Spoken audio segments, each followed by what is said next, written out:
Halo teman-teman, di sini perkenalkan nama saya Misik Marlatu.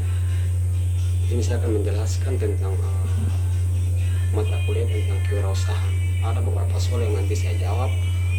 Soal yang pertama, bagaimana pemahaman Anda terhadap mata kuliah kewirausahaan dan materi apa yang paling Anda kuasai? Berikan penjelasannya. Di sini akan saya jawab.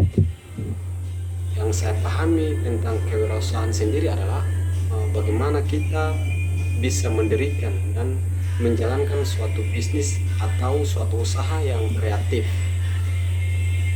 Terus materi yang paling saya pahami adalah kreativitas dan inovasi, di mana di zaman yang sekarang ini dengan segala keterbatasan, saya kira kreativitas dan inovasi itu merupakan satu hal yang bisa kita lakukan, di mana kreativitas kita bisa mengembangkan ide-ide yang kita punya berdasarkan apa yang kita temukan di lingkungan sekitar, dan juga inovasi bagaimana ide-ide yang tadi kita jadikan sebagai suatu hal yang baru untuk menjalankan usaha. Mungkin itu jawaban saya nomor satu. Yang kedua, pertanyaan yang kedua, kewirausahaan berisi body of knowledge yang utuh dan nyata, yaitu ada teori konsep dan metode ilmiah. Berikan pendapat Anda akan pertanyaan ini. Oke, saya akan memberikan pendapat mengenai pertanyaan ini. Kewirausahaan merupakan suatu disiplin ilmu yang memang mempelajari tentang nilai, kemampuan, dan perilaku seseorang dalam menghadapi tantangan hidup. Jadi ilmu kewirausahaan dalam pengembangannya evolusi yang pesat, yaitu perkembangan bukan hanya ada pada dunia usaha semata, melainkan juga pada berbagai bidang, industri, perdagangan, pendidikan, kesehatan, dan institusi lainnya. Yang kita tahu sebelumnya, kewirausahaan hanya berkembang di bidang perdagangan. Namun saat ini kewirausahaan sudah berkembang di segala bidang dan telah menjadi kompetensi inti dalam menciptakan perubahan. Mungkin itu jawaban saya untuk soal nomor 2. Saya masuk ke pertanyaan nomor 3. Pertanyaan nomor 3, menurut Anda strategi bisnis apa yang diterapkan oleh Indomaret dan Alfamaret sehingga ketika dibangun letak mereka selalu berdekatan? Oke, saya akan memberikan penjelasan untuk soal nomor 3. Yang pertama, strategi yang diterapkan adalah teori lokasi industri, di mana tepatnya hoteling teori, yaitu di mana adanya dua persamaan jenis kegiatan ekonomi yang saling berdekatan dengan tujuan menguasai pasar seluas-luasnya.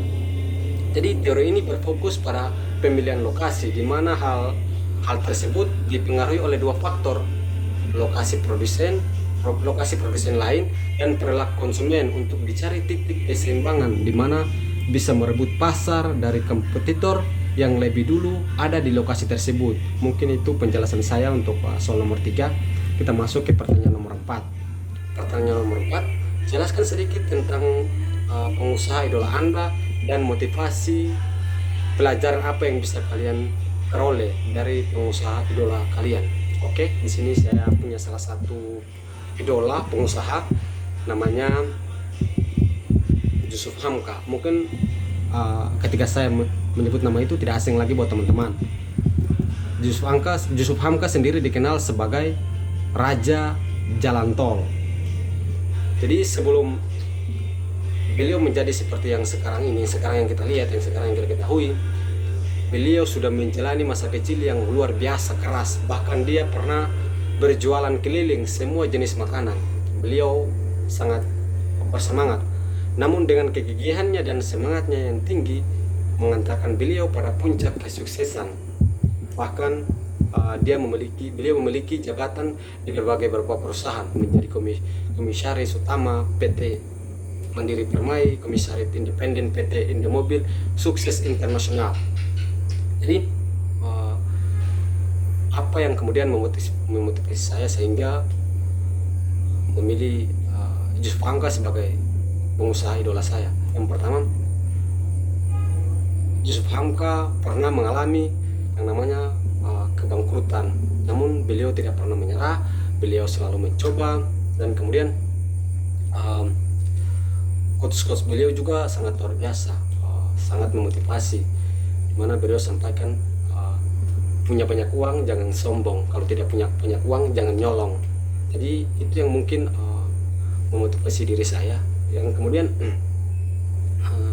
ada beberapa faktor lain yang kemudian yang saya sukai daripada Yusuf Hamka sendiri, itu kesederhanaannya, kedermawaannya, bagaimana beliau tidak menjadi orang yang arogan, orang yang sombong meskipun memiliki banyak harta. Beliau selalu bersedekah, membagikan harta yang beliau punya. Mungkin itu yang saya sukai dari Yusuf Hamka.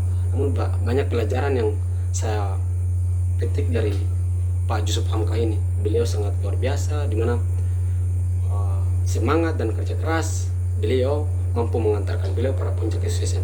Hanya pun yang paling penting kita berani dan punya semangat, jangan pernah menyerah. Oke, kita masuk ke soal yang nomor 5. Soal nomor 5 ini agak panjang teman-teman, saya akan coba membacakan.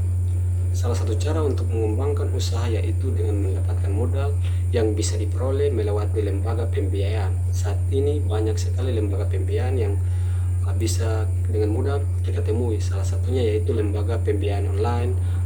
Hanya bermodalkan KTP bisa langsung dicairkan dana yang dibutuhkan. Namun permasalahan yang muncul karena ternyata lembaga pembiayaan online ini menerapkan bunga yang sangat besar, dan apabila telat membayar maka bunga dilipat gandakan. Tidak hanya itu, data pribadi juga disebarluaskan. Pemerintah telah menertibkan lembaga pembiayaan online ini, namun tetap saja bermunculan yang baru. Bagaimana Anda melihat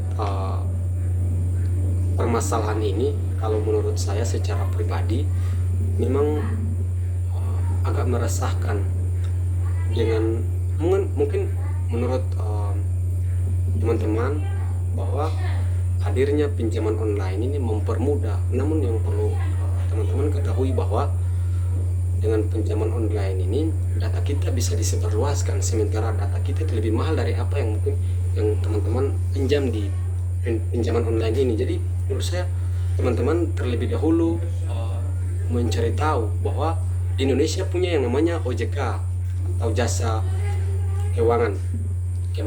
Jadi teman-teman bisa sebelum melakukan pinjaman online mungkin bisa dicek.